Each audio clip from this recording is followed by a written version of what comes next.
Hello, my name is Melody. I'm from California Cohort 39. This is week 1 of my post-conference.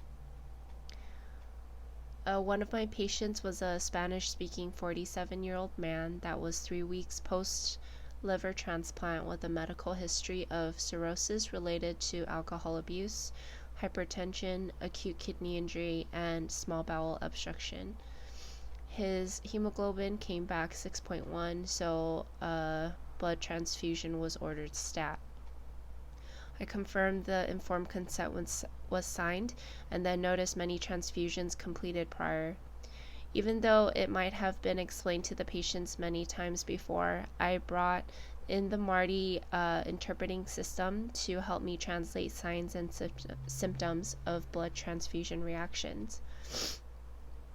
As the transfusion started, dinner was brought in and the patient started eating. I monitored the patient 15 minutes after the start and retook his vitals. I walked out to grab his 5 o'clock meds and came in to find him with his hands on his chest, looking uncomfortable. I asked him in Spanish, "Tienes dolor?" which means, "Do you have pain?"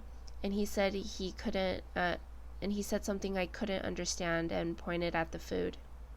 I realized that it might have been the food making him uncomfortable, but to be safe, I paused the transfusion and grabbed the Marty interpreter. The patient said he probably ate his dinner too fast and it made him uncomfortable. I asked him if he had any shortness of breath or chest pains, but he said no. It was just a dry chicken.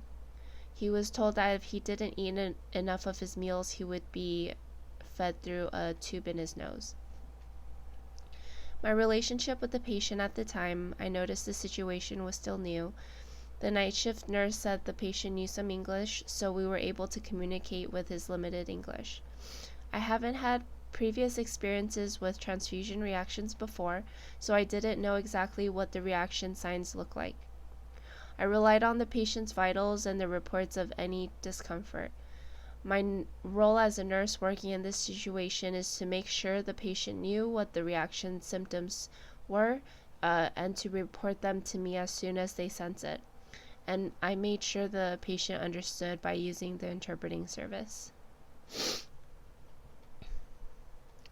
Some things that could have caused the situation could have been the patient eating dinner too fast and feeling discomfort because of the major surgery he just had. Or his bed might not have been elevated high enough for him to eat food, for the food to go down comfortably. Similar situations I have encountered are patients who needed to be elevated higher in bed to eat food or take medication. Other information I needed in this situation was the patient's exact interpretation of what he was feeling when he was in distress. I obtained this information by using the Marty interpreting system to converse with the patient. I also retook the patient's vitals when I waited for the interpreter to come, and vitals were within normal limits, so that led me to believe there might have been another factor causing the patient's discomfort. My goal for the patient was ongoing monitoring during the blood transfusion and to respond quickly to any reactions. My nursing response in this situation was to confirm if there was a transfusion reaction, and even though I couldn't confirm it right away, I paused the infusion to prevent possible further complications.